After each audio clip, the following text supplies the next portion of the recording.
Hello friends, I welcome you all in my YouTube channel. आज इस video में हम स्टैटिस्टिक्स इन साइकोलॉजी का ब्लॉक 1 का यूनिट 4 का सेकंड पार्ट स्टार्ट करेंगे। इसमें हम एरर्स इन हाइपोथेसिस टेस्टिंग की बात करेंगे। एरर्स सबसे पहले, जैसे हमने अब तक पढ़ा है कि हम कोई भी रिसर्च करते हैं, कोई भी स्टडी करते हैं, सबसे पहले हम क्या करते हैं, टेंटेटिव स्टेटमेंट बना लेते हैं। फिर उसके बाद उसको क्या करते हैं, उसको टेस्ट करके देखते हैं कि वो सही है या गलत है। उसी के लिए हम क्या करते हैं कि एक नल हाइपोथेसिस को बनाते हैं कि कोई there is no significant difference between the जिस भी चीज़ को हम देखना चाहते हैं उससे रिलेटेड हम एक नल हाइपोथेसिस को बनाते हैं, फिर उसको हम टेस्ट करते हैं। तो उसमें क्या होता है, कई बार क्या होता है, अगर हमारा नल हाइपोथेसिस ट्रू होता है लेकिन हम क्या करते हैं, उसको गलती से उसको रिजेक्ट कर देते हैं। क्यों करते हैं? क्योंकि जो मैं जैसे हमने कहा था कि सिग्निफिकेंस लेवल हमारा हम 5% लेते हैं या 1% लेते हैं। अगर 5% लेते हैं तो 95% जो हमारे रिजल्ट्स होते हैं वो सही होते हैं। 1% लेते हैं तो 99% जो हमारे रिजल्ट्स होते हैं वो सही होते हैं।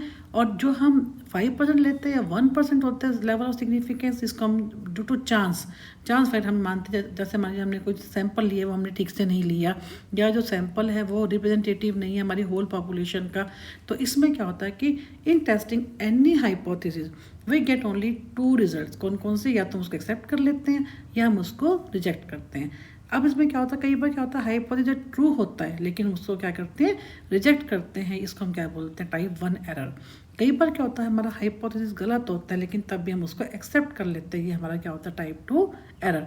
अब क्या हाइपोथेसिस ट्रू है और उसको एक्सेप्ट भी कर लेते हैं, वो हमारा क्या होता है, करेक्ट डिसीजन होता है, हमें वास्तव में ऐसा ही करना चाहिए। अगर ये फॉल्स होता है, उसको हम रिजेक्ट करते हैं, तो ये भी क्या होता है, हमारा करेक्ट डिसीजन। बेसिकली जो है 2 तरह की ये एरर होती हैं। Type 1 error. टाइप 1 एरर कब होती है? When the null hypothesis is rejected even when it is true. जैसे हमने यहाँ पे अपना बताया कि हमारा जो है, ये हमारा जो है नॉर्मल कर्व बनती है और ये हमारा क्या है, एक्सेप्ट। इतना हमारे को रिजेक्शन हमने लिखा माइनस प्लस। मान लीजिए हमने 5% सिग्निफिकेंस लेवल के ऊपर देखा तो -2.5 यहाँ पे आ जाएगा, 2.5 यहाँ आ जाएगा। और ये जो हमारा क्या है, ये एक्सेप्टेंस लेवल है, यहाँ पे हम इसको एक्सेप्ट करते हैं। लेकिन हम इसको रिजेक्ट कब करते हैं? मान लीजिए हमारा जो ये जो लेवल है यहाँ पे हम चले जाते हैं और हमारा क्या होता है, ये रिजेक्ट हो जाता है गलती से, जबकि हम इसको रिजेक्ट नहीं करना चाहते। तो इसमें क्या होता है कि जिसमें हम जो लेवल ऑफ सिग्निफिकेंस होता है उसकी वैल्यू हम कम कर देते हैं। अब उसमें क्या करेंगे, in hypothesis test a type 1 error occurs when the null hypothesis is rejected when even it is true, that is. और H0 को हम, इसको जो नल हाइपोथेसिस होता है इसको हम H0 से डिनोट करते हैं इससे।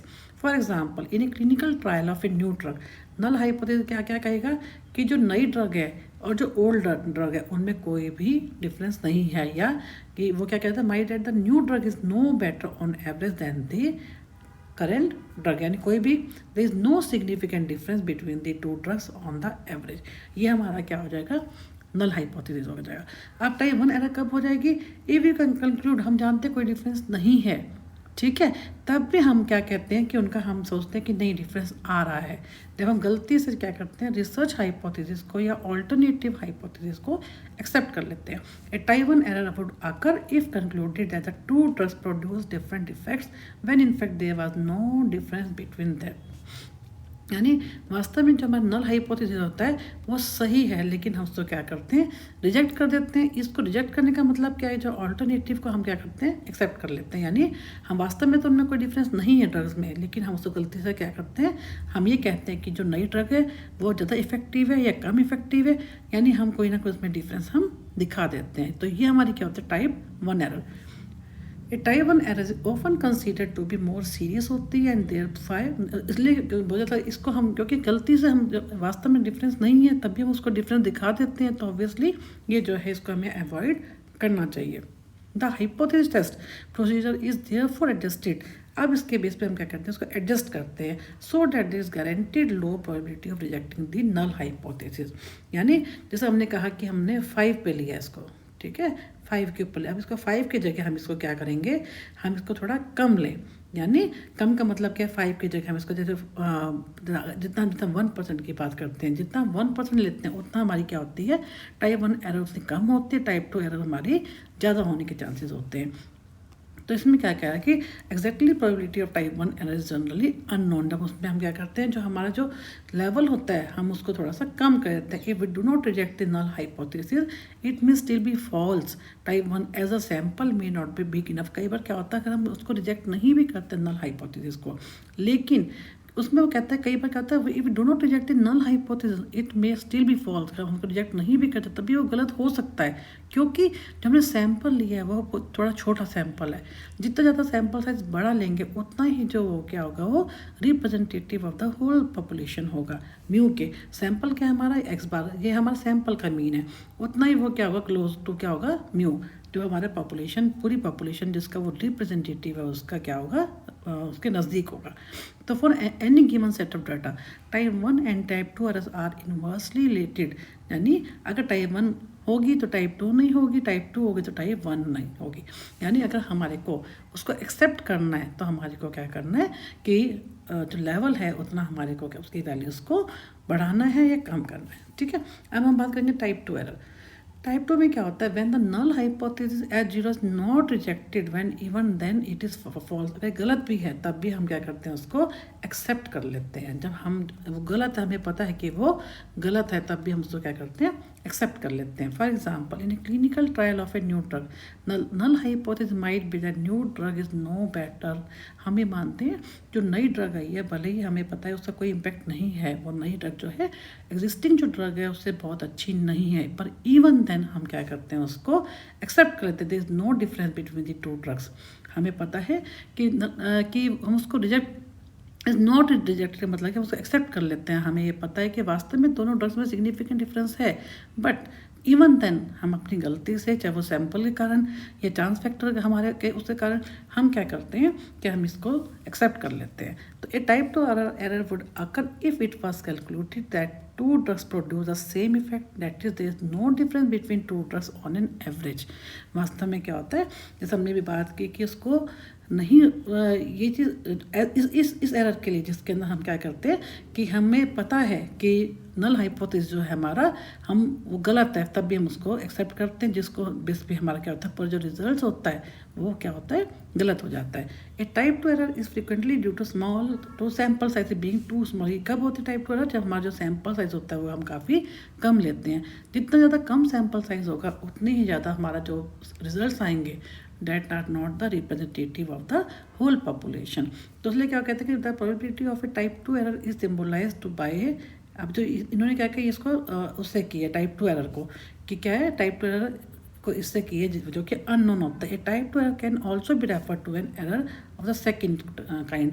फर्स्ट कौन सी होती है टाइप 1, सेकेंड कौन सी है type 2। And hypothesis testing refers to the process of using statistical analysis to determine if the observed differences between two or more sample are due to random chance factor। आप क्या कहते हैं, जो हम कहते हैं कि हमारा जो रिजल्ट आया वो सही आया गलत आया, वो किस पे डिपेंड करता है चांस पे। क्योंकि हमने जैसे हमने बताया कि और it is due to true differences. जैसे हमने कहा कि 5% हमने सिग्निफिकेंस लेवल ले लिया, तो हमने क्या बताया कि हमारे जो 95% रिजल्ट जो हैं ये हमारे सही हैं, क्योंकि 5% क्या हमारा चांस फैक्टर है, जिसको हमने कहा कि ये कुछ भी हो सकता है, हमारे एंड पे कोई गलती हो सकती है, हमें सैंपल लेने में कोई गलती हो सकती है। और इट इज या तो ये वास्तव में जो है चांस के कारण है, या वास्तव में जो होता है इसका ट्रू डिफरेंस है खुद भी हो सकता है, चाहे हमारे कारण होता है। तो नल हाइपोथेसिस क्या होता है, H zero is stated assumption that there is no difference. जहाँ पे नल हाइपोथेसिस आता है वहाँ पे हम नो डिफरेंस की हम बात करते हैं in parameter mean and variance for two or more populations. To or more population का मतलब क्या है, जैसे म्यू हो गई हमारी टोटल पॉपुलेशन, म्यू 1 एक सैंपल हो गया, म्यू 2 दूसरा सैंपल हो गया। इस तरह से हम उनको जितने भी हमारे को सैंपल चाहिए होते हैं जिनके ऊपर हमें स्टडी करनी होती है, हम उनको लेते जाते हैं। जितना ज़्यादा सैंपल साइज ज़्यादा होगा उतना ही वो हमारा क्लोज होगा, हमारी होल पॉपुलेशन के को रिप्रेजेंट करेगा। तो alternative hypothesis is a statement that the observed difference or relationship between two population is real and not the result of the chance। जितना ज़्यादा जो ऑल्टरनेटिव का मतलब क्या है कि हमारा उतना ज़्यादा दोनों में डिफरेंस है, उनका रिलेशनशिप है, हम देख रहे हैं कि हाँ कुछ है, तो उतना ही हमारे क्या होता है वो एरर होने के चांसेस कम होते हैं। क्योंकि कहीं ना कहीं हमारे को लगता है कि जो हमारे दो सैंपल हैं, दो पॉपुलेशन है, वो कहीं ना कहीं एक दूसरे से डिफरेंट है। तो इसमें ये तभी होता है जब सिग्निफिकेंट, जब हमारे जो दो population sample and data different from each other because of the difficulty involve in observing every individual in a population for research purposes researchers normally collect data from a sample and then use the sample data. इसलिए हम क्या करते हैं कि हम sample data को लेते हैं and use the sample data to help answers about the population, क्योंकि जो हमारा सैंपल डेटा होगा ये क्या होगा based on the whole population क्योंकि म्यू और सैंपल डेटा क्या होता है जैसे μ1। ठीक है। A hypothesis test is a statistical method that uses sample data to evaluate a hypothesis about a population parameter. पूरी पॉपुलेशन के बेस के ऊपर जो है हम क्या करते हैं इवैल्यूएशन एक हाइपोथेसिस को बनाते हैं जो कि टेंटेटिव स्टेटस होता है, स्टेटमेंट होती है, फिर उसको हम क्या करते हैं टेस्ट करते हैं। तो hypothesis testing standard and it's follows a specific order, एक स्पेसिफिक ऑर्डर को फॉलो करता है। First state is hypothesis about a population. सबसे पहले हम क्या करते हैं जो एक पॉपुलेशन होती है उसके ऊपर हम क्या करते हैं एक हाइपोथेसिस बनाते हैं। फिर एक obtain random sample from this, अब जो पॉपुलेशन हमारी है उसके ऊपर हम क्या एक रैंडम सैम्पलिंग से हम जैसे मैंने बताया हमारी म्यू है, ये हमारी क्योंकि μ1 और इसका मीन कितना हो गया x bar. Compare the sample data. अब जो हमारे पास जो डाटा आया है उसको हम क्या करते हैं जेड स्कोर से, जो हमने पहले भी अपने अर्लियर वीडियोस में किया है फार्मूला, जिसमें हमारा जेड स्कोर क्या होता है हमारे, जिससे हम कंपेयर करते हैं रिजल्ट्स को, अपना स्टैंडर्ड होता है। जो हमारे ये मीन आता है इसको हम कंपेयर किससे करते हैं, इससे जेड स्कोर से। उसके बेस के ऊपर हमारे को जो रिजल्ट आते हैं that are the authentic and they are based on the whole population, जो कि सैंपल पे होंगे but they will represent the whole population. ठीक है। तो इसमें इन्होंने कहा कि किस तरह से हम लोग जो है टाइप 1 एंड टाइप 2 एरर के बारे में और कैसे हम हाइपोथेसिस को ड्रॉ करते हैं उनके बेस के ऊपर हमने सारा डिटेल में बात की। अब जो है हम मान लीजिए इन्होंने क्या किया बेसिक एक्सपेरिमेंटल सिचुएशंस की बात की, सारे एक्सपेरिमेंट इन्होंने एग्जांपल दे रखे हैं कि हाइपोथेसिस टेस्टिंग के लिए कौन कौन सी बेसिक एक्सपेरिमेंटल सिचुएशंस हो सकती हैं। Suppose it is assumed that mean T, इन्होंने हमें मीन क्या कहा है टी से इसको डिनोट किया है, इज नॉन बिफोर ट्रीटमेंट। हमें उससे पहले पता है कि मीन क्या है, हमने कोई ट्रीटमेंट नहीं दिया, हमने कोई भी इंटरवेंशन नहीं की।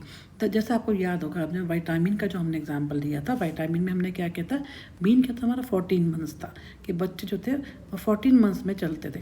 लेकिन जब हमने एक स्टडी की, हमने एक ट्रीटमेंट दिया उनको, तो वो 14 की जगह वो 6 मंथ्स में ही चलना शुरू हो गए। तो ये हमारा क्या था ट्रीटमेंट था। तो ऐसे ही अभी इन्होंने यहाँ पे क्या एग्जाम्पल दिया है कि the purpose of the experiment is to determine whether or not the treatment has an effect on the population. Simple example the experiment का कि रिसर्चर ये देखना चाहते हैं कि जो ट्रीटमेंट से पहले और बाद का उसका देखना चाहते हैं इम्पैक्ट, कि जो ट्रीटमेंट दिया उसका इम्पैक्ट आया या नहीं आया। Find out whether increase stimulation of infants has an effect on the weight. कुछ भी इन्होंने ऐसा किया जिससे क्या कि बच्चों के वेट पे असर आया। तो क्या है कि 2 ईयर ओल्ड का नॉर्मली वो क्या कहते हैं 13 kg बच्चों का वेट होता है, और स्टैंडर्ड डेविएशन क्या है प्लस माइनस क्या है, माइनस प्लस क्या हो जाएगा 2 kg इन्होंने ऊपर नीचे ले लिया। अब to test the truth of the claim a researcher may take 16 newborn. अब उन्होंने क्या कि इस अपनी स्टडी के लिए 16 न्यूबॉर्न बच्चे ले लिए एंड गिव देयर पेरेंट्स, उनको अपने बच्चे उनके पेरेंट्स थे उनको डिटेल पूरी इंस्ट्रक्शन दे दी कि हम क्या क्या करने वाले हैं। At age 2 each of the 16 children will be weighed and the mean will be. अब उन्होंने क्या किया जो 16 के 16 जो बच्चे लिए सैंपल वाले उनको वेट किया उनका, और the mean weight for the sample क्या हो जाएगा उसको हम कंप्यूट करेंगे। The researcher may conclude that the increase handling and stimulation had an effect on the weight. अब उन्होंने क्या किया कि अब वो देखना चाहते हैं कि क्या कैसे करेंगे, उन्होंने आगे क्या किया उसको, जो उन्होंने कोई स्टडी की कोई ट्रीटमेंट दिया उनको, उसके बेस पे वो देखना चाहते हैं कि कोई डिफरेंस आया, substantial difference in the weight from the population mean, कि उन्होंने जो उनको ट्रीटमेंट दिया, जो उनको कोई इंटरवेंशन की, उसके बेस पे देखेंगे कि क्या जो टोटल पॉपुलेशन का जो मीन आया क्या उससे ये जो मीन है वो उससे डिफरेंट होगा या नहीं होगा। तो hypothesis test is typically use in the context of the research study. For example इन्होंने क्या कहा है, researcher completes 1 round of field investigation and then use this a hypothesis test to evaluate the result. फिर क्या करता है hypothesis वो draw करता है, प्रपोज करता है उसको, फिर वो टेस्ट करता है अपने रिजल्ट को, उनके बेस के ऊपर जब उसके जो रिजल्ट्स आते हैं उसके बेस पर वो क्या करता है उसको इवेल्युएट करके देखता है कि जो वेदर इट इज़ ट्रू और false. Depending on the type of the research, the type of data, the details will differ from one research situation to other. Depend करता है कि रिसर्च का टॉपिक क्या है, किस टाइप की रिसर्च आप ले रहे हो, एक्सप्लोरेटरी ले रहे हो, डिस्क्रिप्टिव ले रहे हो, क्रॉस सेक्शनल ले रहे हो, और किस टाइप की वो डाटा आप ले रहे हो, उस पर डिपेंड करता है आपका कि कैसे situation to situation it will differ. The probability of making type 1 error को इन्होंने इससे डिनोट किया अल्फा से, और इसको हमने किया है बीटा से. ठीक है. अब इन्होंने कहा कि ये सब चीज़ें हैं कि आपकी in using a hypothesis testing procedure to determine if the null hypothesis should be rejected. अगर हम नल हाइपोथेसिस को रिजेक्ट कर दे, the person conducting the hypothesis test specify the maximum allowable probable of type 1 error. Reject कर दिया तो यानी क्या है, कॉल द सिग्निफिकेंस. अब उन्होंने इसके बारे में बताया कि सिग्निफिकेंस लेवल के बारे में बताया कि अगर मान लीजिए हम उसको रिजेक्ट भी कर देते हैं तो इट डजेंट मीन कि आपको उसका जो है, जैसे हमने अभी अब तक हमने जो बात की है इसके बारे में कि आपका जो सिग्निफिकेंस लेवल की बात की है यहाँ पे इसके ऊपर, तो उसने कहा कि टाइप 1 एरर का हमने क्या कहा कि जब उसका वो सही होता तब भी उसको रिजेक्ट कर देते हैं. तो in using this hypothesis testing procedure to determine if the null hypothesis should be rejected, the person conducted the hypothesis test specify the maximum allowable probability of type 1 error called as level of significance. उस पर depend करता है इसके ऊपर कि level of significance उसने क्या रखा है. तो common choices for the level of significance क्या होती है नॉर्मली पॉइंट, यहाँ पे जैसे हमने बताया हम सिर्फ यही 2 ही रखते हैं इसके अंदर, जिसके अंदर हमने क्या कहा था कि एक तो 0.05 एंड 0.01. जितना इसके ऊपर डिपेंड करता है, जितना हम कम की तरफ जाते हैं उतना ही हमारा क्या होता है, टाइप 1 एरर कम होती है, टाइप 2 एरर ज़्यादा होती है. जितना हम ज़्यादा रखते हैं उतना ही टाइप 1 एरर जो होती है वो होने के चांसेस ज़्यादा होते हैं, और टाइप 2 एरर को कम करने के चांसेस ज़्यादा होते हैं. तो इसलिए इन्होंने कहा कि ये सारे के सारे उसी के बारे में कि इन्होंने एग्जाम्पल दे रखा है कि हम कैसे जो हम करते हैं टेस्टिंग करते हैं तो कैसे हमारी जो प्रोबेबिलिटी बढ़ जाती है टाइप 1 की या टाइप 2 की. फिर उन्होंने कहा कि पी वैल्यू के बाद बताया कि the p value is a measure of how likely the sample results are assuming that null hypothesis true. ये पी वैल्यू से हम देखते हैं कि हमारा जो नल हाइपोथेसिस होता है, जैसे अभी हमने बात की, यहाँ से मालूम होगा कि नल हाइपोथेसिस हमारा ट्रू होगा या फॉल्स होगा. तो if the p value less than, अब कहते हैं अगर पी वैल्यू कम हो जाएगी तो null hypothesis can be rejected. तो हम नल हाइपोथेसिस को रिजेक्ट कर सकते हैं, यानी हम क्या कहेंगे कि हमारा जो है जो result and that are the significant है. So a hypothesis test can be performed on parameters of one or more population as well as in the variety of other situation. In is instant the process begins with the formulation. अब हर process में क्या होता है, हम null and alternative hypothesis बनाते हैं. नल बनाएंगे तो नल के बेस पे अपने आप ही उसका वाइस वर्सा जो का उल्टा हो जाएगा, डेट विल बी. अगर हम इसको रिजेक्ट करेंगे तो क्या हो जाएगा, ऑटोमेटिकली हमारा जो है alternative hypothesis will be accepted. तो in addition to the population mean hypothesis testing procedure are available for population parameters such as proportions है, वेरिएंसेस है, standard deviations and medians. The hypothesis test is also conducted in regression में भी हमने कहा कहाँ पे हम इसको यूज़ कर सकते हैं. अब इन्होंने एक एग्जांपल दिया. For example it is assume the mean of the weights of population of a college क्या है 55 kg. और तो देन द नल हाइपोथेसिस क्या रहेगा कि the mean of the population 55, that is H0 55 kg है ना. और H1 क्या रहेगा प्लस में, अगर ये क्या होगा सिंपल 55 kg हो जाएगा नल हाइपोथेसिस. और H1 क्या हो जाएगा या ऑल्टरनेटिव क्या हो जाएगा, कम या ज़्यादा कुछ भी हो सकता है. ये है 55 kg से, ये हमारा क्या हो जाएगा ऑल्टरनेटिव या research hypothesis. Now fixing the limits totally depends upon the accuracy desired. Generally the limits हमारी क्या होती है, कहाँ पे फिक्स होती हैं, जो है that the probability that the difference will exceed the limit is 0.05 या 0.01 पे. जितना ज़्यादा हम वैल्यू लेंगे उतना ही हमारा चांसेस क्या होते हैं, टाइप 1 के हो जाते हैं. जितना हमको कम लेंगे उतना टाइप 2 के चांसेस होते हैं. तो what does actually mean when we say the limit not to exceed 0.05 level, that means the average result we get can say 95%. हम 0.5 पे लेते हैं, इसका मतलब क्या हमारा रिजल्ट क्या होता है, जेन्यून है, यानी चांस फैक्टर क्या ओनली 5% है. हम 0.01 पे लेते हैं, इसका मतलब क्या हमारे 99% हम कॉन्फिडेंस है कि हमारे जो रिजल्ट हैं वो जेन्यून है, only not due to the chance factor. इसमें चांस फैक्टर की है ही, क्योंकि 1% इज़ वेरी लेस चांसेस ना. तो इसलिए क्या कहते हैं कि जितना ज़्यादा हम कॉन्फिडेंस लेवल को हम कम रखते हैं उतना ही हमारे क्या होता है चांस फैक्टर के चांसेस कम होते हैं, और जब हमारे जो रिजल्ट्स होंगे that are all the genuine. जितना ज़्यादा हम उसको बढ़ाएंगे लिमिट को, उतना ज़्यादा हमारा जो चांस जो हमारे रिजल्ट्स होंगे that will be affected by the chance factor, and जो हमारा जो रिजल्ट होंगे वो उतना ही जो कम जेन्युइन होंगे। तो rejection of null hypothesis does not mean that hypothesis disapproved, है ना। It simply mean that sample value does not support the hype, जो हमने सैंपल लिया है वो उसकी जो वैल्यू है that does not support the hypothesis. Also the acceptance does not mean, अगर हम उसको एक्सेप्ट भी करते हैं इसका मतलब ये नहीं है कि that the hypothesis proved, it mean simply it is being supported, हमारे जो रिजल्ट है उनको ये सपोर्ट कर रहा है। तो इस वीडियो को हम यहीं पे ख़त्म करते हैं। नेक्स्ट वीडियो में हम कॉन्फिडेंस लिमिट से स्टार्ट करेंगे। Thank you for watching my YouTube channel.